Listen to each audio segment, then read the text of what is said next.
Welcome to all. இன்றைக்கி நம்ம 8th social சமச்சீர் கல்வியில் ஹிஸ்ட்ரியில் unit 7 urban changes during the British period part 2. So part 1ஓட கண்டினியூஷன் தான் இந்த வீடியோவில் நம்ம பார்க்க போகிறோம். So first origin and growth of Madras. So மெட்ராஸோட தோற்றமும் அதனுடைய வளர்ச்சியும் எப்படி இருந்துச்சுன்னு பார்க்கலாம். The beginning of the city of Madras goes back to the earliest stage of British commercial enterprises in India. The English East India Company was started in 1600 AD. 12 years later, a factory was set up at Surat on the west coast. Subsequently, the search of textile brought British merchants to have port on the east coast.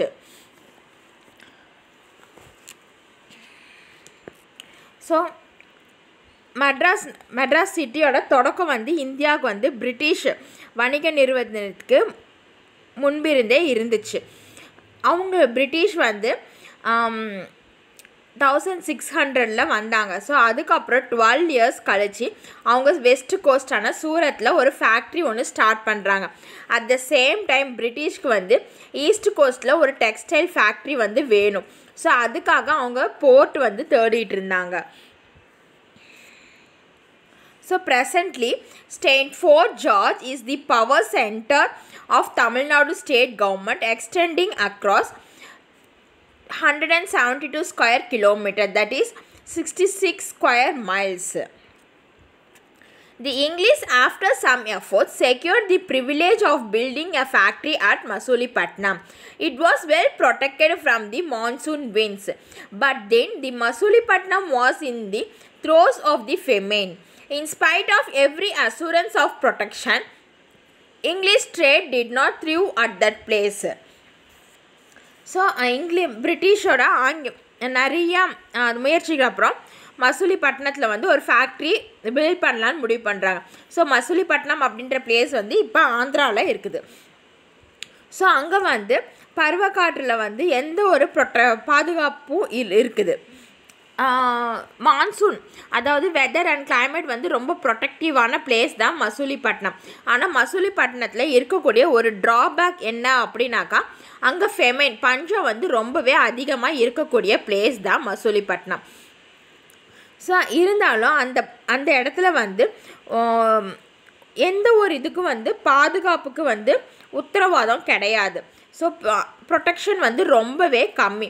So அதனால் English அங்கே அவங்களுடைய trading சென்டரை start பண்ண வேண்டாம் அப்படின்ற முடிவுக்கு வராங்க. Then the English traders looked for a new site. Francis Day, the member of the Masulipatanam Council and the chief of the Amgran factory, made a voyage of exploration in 1637 with a view to choose a site for a new settlement. At last, he was given the offer to choose Madras Patnam. Francis Day inspected the place and found it favorable to set up factory.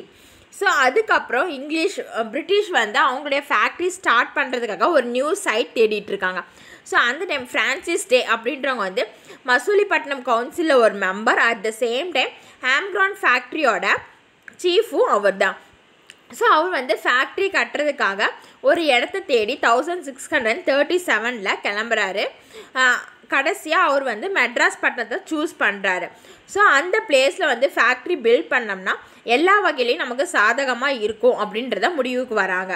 The official grant for the land was given by Dharmala Venkatapathi Nayak, the deputy of the Raja of Chandragiri.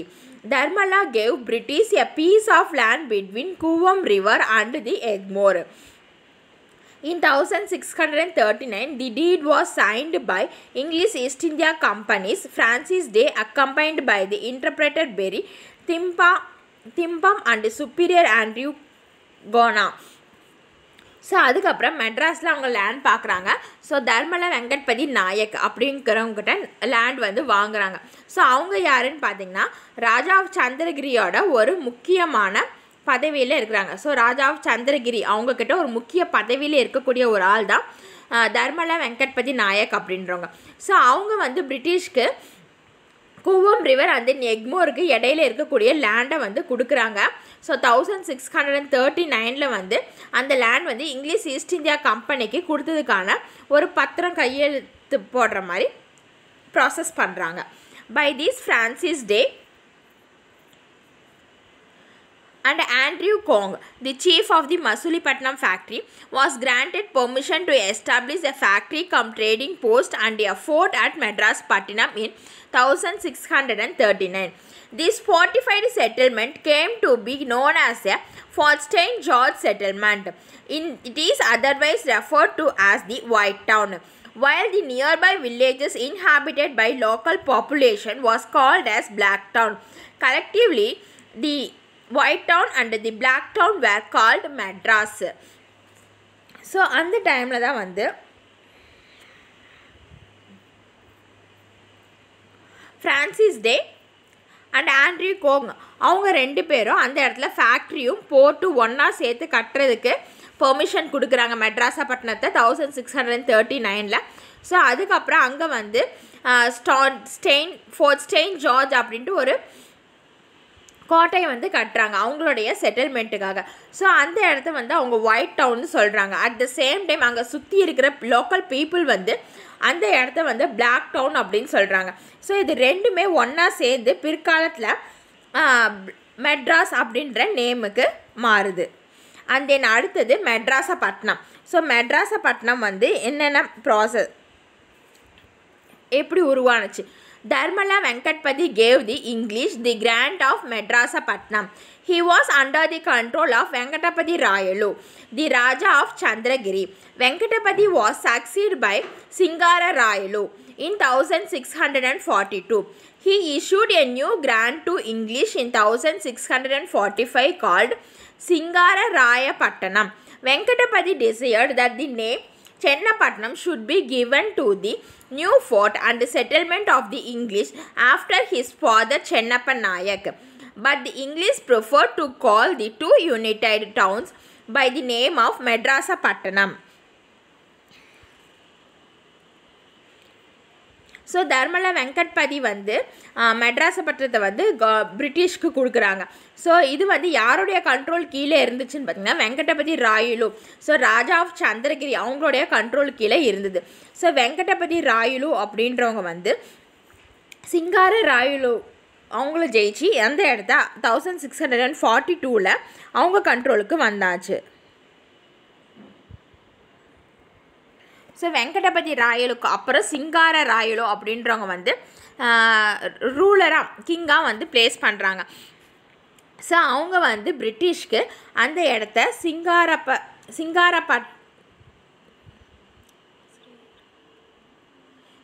ஸ்ரீரங்காயரப்பட்டினம் அப்படின்ட்டு கூப்பிட சொல்லி சொல்கிறாங்க. So Venkatapathi அப்படின்றவங்க என்ன முடிவு பண்ணுறாங்கன்னு பார்த்திங்கன்னா சென்னப்ப நாயக் அப்படிங்கிறது அவங்க அப்பா. ஸோ அவங்க அப்பாவோட ஞாபகமாக அந்த இடத்துக்கு வந்து சென்னப்பட்டணம் அப்படின்னு பேர் வைக்க சொல்லி பிரிட்டிஷ்கிட்ட சொல்கிறாங்க. ஸோ பிரிட்டிஷ் வந்து 2 பேர்த்தோட முடிவையும் எடுத்துக்கிட்டு அந்த இடத்துக்கு மெட்ராஸ் பட்டணம் அப்படின்ற நேம் வந்து வைக்கிறாங்க. Making of Madras. ஸோ மெட்ராஸை எப்படி உருவாக்குனாங்க? Chennai was once a group of villages set amidst palm-fingered paddy fields until 2 English East India Company merchants visit there.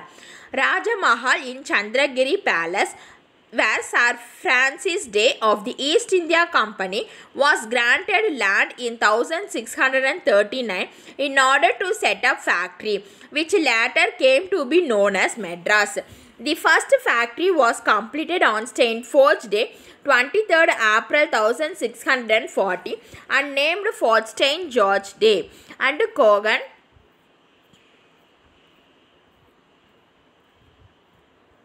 were jointly responsible for the construction of Fort St. George. This was the East India Company's principal settlement until 1774. So Chennai வந்து ஒரு agricultural லேண்டாக தான் இருந்துச்சு. So Chennai சுற்றி ஒரு சின்ன சின்ன group of villages, so நிறைய வில்லேஜஸ்லாம் சேர்ந்தது தான் வந்து சென்னை அப்படின்ற ஒரு நகரமாக இருந்துச்சு. ஸோ அங்கே வந்து பேடிஸ் வந்து ரொம்ப அதிகமாக கல்டிவேட் பண்ணாங்க. இந்த 2 இங்கிலீஷ் மர்ச்சன்ட்டும் சென்னையை வந்து பார்க்கறதுக்கு முன்னாடி வரைக்கும். ஸோ ராஜ்மஹால் இன் சந்திரகிரி பேலஸில் sir Francis Day of the east India company, so அவங்க வந்து லேண்ட் வந்து 1639 ஃப்ரான்சிஸ் டேக்கு லேண்ட் கொடுக்குறாங்க. ஸோ அதுக்கப்புறம் அவங்க வந்து மெட்ராஸில் ஒரு ஃபேக்ட்ரி ஸ்டார்ட் பண்ணுறாங்க. ஸோ அந்த ஃபேக்ட்ரி வந்து எப்போ கம்ப்ளீட் பண்ணாங்கன்னு பார்த்தீங்கன்னா 23 ஏப்ரல் 1640. ஸோ 1 இயரில் அவங்க வந்து ஒரு ஃபேக்ட்ரி வந்து கட்டி முடிச்சிடுறாங்க. அந்த ஃபேக்ட்ரிக்கு அவங்க நேம் வந்து ஃபான்ஸ்டெயின் ஜார்ஜ் டே அண்ட் கோகன் அப்படின்ட்டு வைக்கிறாங்க. ஸோ இதுதான் வந்து மறுபடியும் வந்து ஃபான்ஸ்டெயின் ஜார்ஜாக மாறுச்சு. So British East India company வந்து அந்த இடத்துல 1774 வரைக்குமே செட்டில் ஆயிடுறாங்க.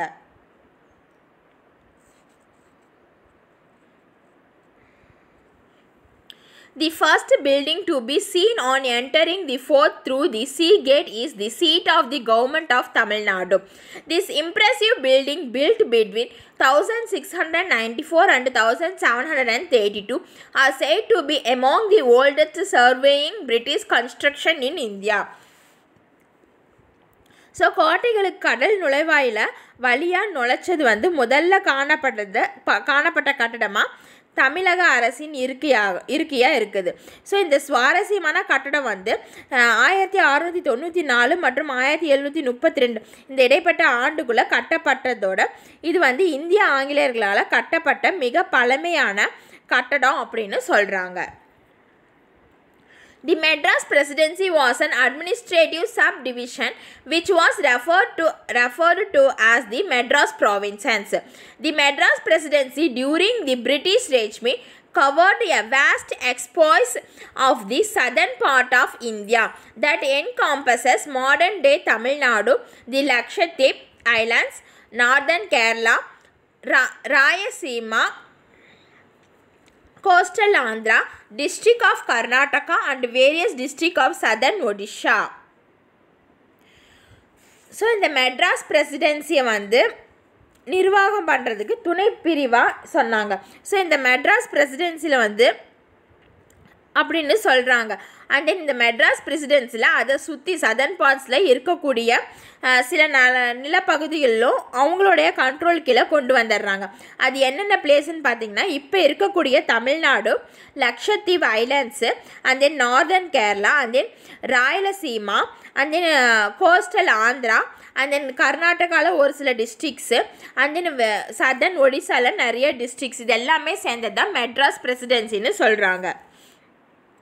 Dalhousie Square in Calcutta and Fort St. George in Madras were close to the central commercial area and had massive buildings which were as British variants of Roman styles.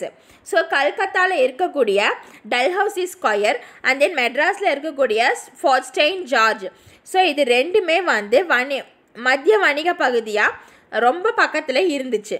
So அது மட்டும் இல்லாமல் பிரம்மாண்டமான கட்டடங்களும் இதில் இருந்துச்சு. இது வந்து British வகையான Roman ஸ்டைலில் கட்டப்பட்ட ஒரு பில்டிங்காகவும் இருந்துச்சு. After independence in 1947, the Madras Presidency became the state of Madras and the other regions that were a part of the erstwhile presidency were constituted in separate states of Andhra Pradesh, Kerala and Mysore under the State Reorganization Act 1956. Later on, in 1969, the state of Madras was rechristened as Tamil Nadu. On 17th July 1996, Madras was officially renamed as Chennai. So இந்தியாவோட இண்டிபெண்டன்ஸுக்கு அப்புறம், so 1947க்கு அப்புறம் மெட்ராஸ் பிரசிடென்சியை வந்து state of Madras அப்படின்னு சொல்கிறாங்க. And then அது கூட இருந்த மற்ற பிளேசஸ் எல்லாமே வந்து ஸ்டேட் ரீஆர்கனைசேஷன் ஆக்ட் 1956 படி செப்பரேட் ஸ்டேட்டாக அனௌன்ஸ் பண்ணிட்டாங்க. ஸோ அதுபடி ஆந்திர பிரதேஷ், கேரளா அண்ட் தென் மைசூர் இந்த மாதிரி ஸ்டேட்ஸாக பிரிச்சுட்டாங்க. ஸோ அதுக்கப்புறம் 1969 ஸ்டேட் ஆஃப் மெட்ராஸ் அப்படிங்கிறது தமிழ்நாடுன்னு நேம் சேஞ்ச் பண்ணாங்க. And then 17th July 1996 மெட்ராஸ்ன்ற நேமை ரீநேம் பண்ணி சென்னை அப்படின்ட்டு நேம் வந்து வச்சிருக்கிறாங்க. And then Bombay was initially 7 islands. It was under the control of the Portuguese from 1534 onwards.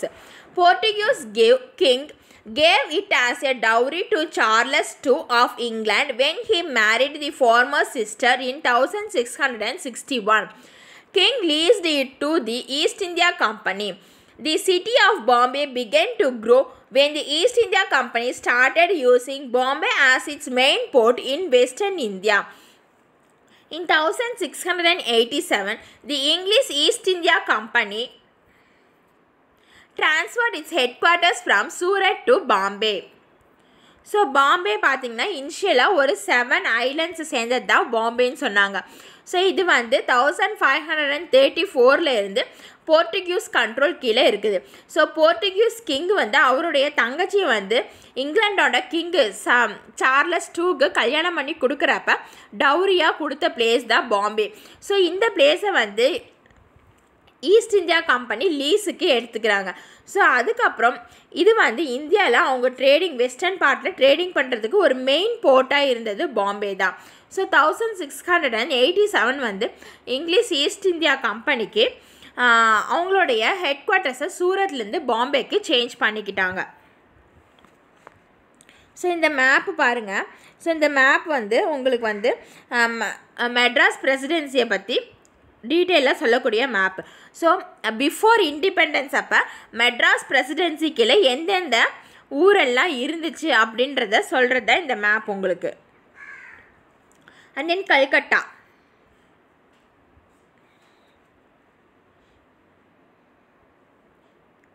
In 1690, the English merchant founded a settlement at Sutnati. In 1698, they secured zamindari rights over Sutnati, Calcutta and Gobindapur. The company established Fort William in Calcutta. Calcutta became presidency with a governor and council to manage its affairs. So, பிரிட்டிஷோட வணிகர்கள் சுட்நாட்டியில் 1690 வந்து ஒரு குடியேற்றத்தை start பண்ணாங்க.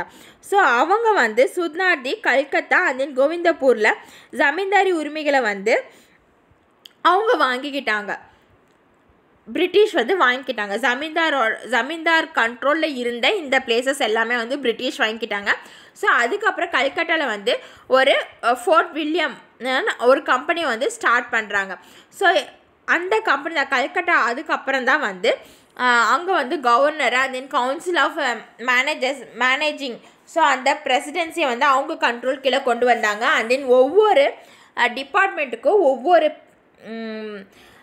அதிகாரிகளை வந்து நியமித்து அவங்க வந்து முழு நிர்வாகத்தையும் அவங்க கண்ட்ரோல் கீழே கொண்டு வராங்க. And then conclusion. The British Empire gradually consolidated and established an elaborate spatial structure of administration with an imperial capital, provincial capital and district headquarters. The new rulers brought new officials, new institutions and new structures to these towns with a kacheri, cantonment, police station, jail, treasury, public garden, post office, schools, disciplinaries and above all municipal committee. So British பேரரசு பார்த்திங்கன்னா படிப்படியாக இந்தியாவில் நிலைநிறுத்தினாங்க. So இவங்க வந்து அவங்களுடைய நிர்வாகத்துக்கு கீழே நிறைய கட்டடங்களை ஒருங்கிணைச்சாங்க. அண்ட் தென் அவங்களுடைய சாம்ராஜ்யம், தலைநகரம், மாநில தலைநகரம், அண்ட் தென் மாவட்ட தலைநகரம் எல்லாத்தையுமே உருவாக்குறாங்க. அது மட்டும் இல்லாமல் புதிய நிறுவனங்கள், புதிய கட்டிடங்கள் கொண்ட நகரங்களும் உருவாக்குறாங்க. அண்ட் தென் இராணுவ குடியிருப்பு, காவல் நிலையம், அண்ட் தென் ஜெயிலு, கருவூலம், பொது தோட்டம், அஞ்சல் அலுவலகம், பள்ளிகள், அப்புறம் ஹாஸ்பிட்டல்ஸு இது எல்லாமே அவங்க கொண்டு வந்தாங்க. ஸோ இதெல்லாம் இல்லாமல் அவங்களுடைய நகராட்சி குழு ஒன்றையும் அவங்க வச்சிருக்கிறாங்க, municipal committee. Thus in course, Thus, in course of time, administrative headquarters emerged as the most important towns and cities of the country. For example, by the beginning of 20th century, Calcutta, Bombay and Madras had become the leading administrative, commercial and industrial cities of India. These cities became the central commercial area with the buildings of European style. Suburban railways, tram car and city buses gave the colonial cities a new look and status. So இந்த மாதிரி காலப்போக்கில் நிர்வாக தலைமையாக வந்து நாட்டில் வந்து ரொம்ப முக்கியமான நகரங்களை மற்றும் மாநகரங்களை உருவாக்குச்சு. ஸோ அதுபடி எக்ஸாம்பிள் பார்த்திங்கன்னா 20th century ஸ்டார்டிங்கில் பார்த்திங்கன்னா கல்கட்டா, பாம்பே அண்ட் மெட்ராஸை வந்து leading administrative, commercial and industrial சிட்டிஸாக இந்தியாவில் சொன்னாங்க. ஸோ அந்த இடத்துல எல்லாம் பார்த்திங்கன்னா நிறைய வசதிகளை செஞ்சு கொடுத்தாங்க. ஸோ பில்டிங்ஸ் எல்லாமே வந்து யூரோப்பியன் ஸ்டைலில் இருந்துச்சு. அதே நாங்கள் வந்து ரயில்வே ட்ரம் கார் இருந்துச்சு. அது மட்டும் இல்லாமல் நகர பேருந்துகள், குடியேற்ற நகரங்கள், புதிய தோற்றத்தையும் மதிப்பையும் கொடுத்துச்சு. ஸோ இதோட உங்களுக்கு இந்த லெசன் கம்ப்ளீட் ஆகுது. ஐ திங்க் இந்த லெசன் உங்களுக்கு கண்டிப்பாக புரிஞ்சிருக்குன்னு நினைக்கிறேன். தேங்க்யூ ஃபார் வாட்சிங்.